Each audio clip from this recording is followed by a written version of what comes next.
الرياضية في المباريات الماضية. اليوم لأول مرة النصر يتأخر، الشارجة مرة وحيدة تأخر وتقدم في 4 مباريات. اشتباكات.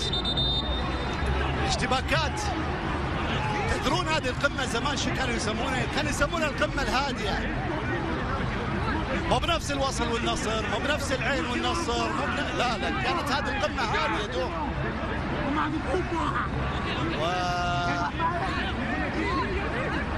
لا زالت هناك اشتباكات.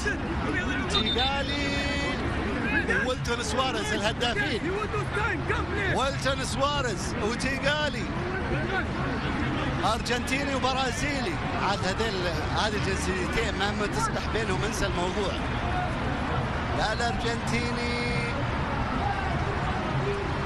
يسامح البرازيلي ولا البرازيلي. وين رايح ويلتون سواريز؟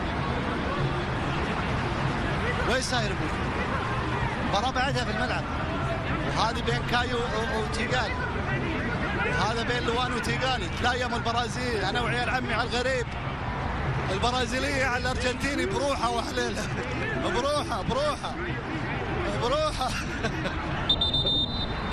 بس ما اخاف بصراحة، ما اخاف، عنيد الارجنتيني.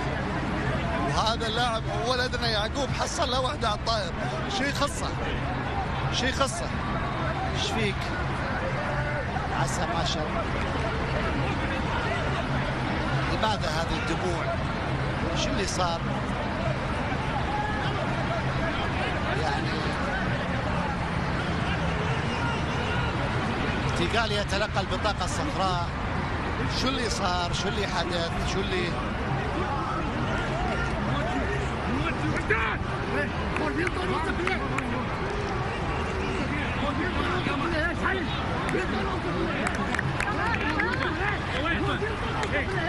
في ملاسنات حدثت، حتى لو سمعتها ما فرق.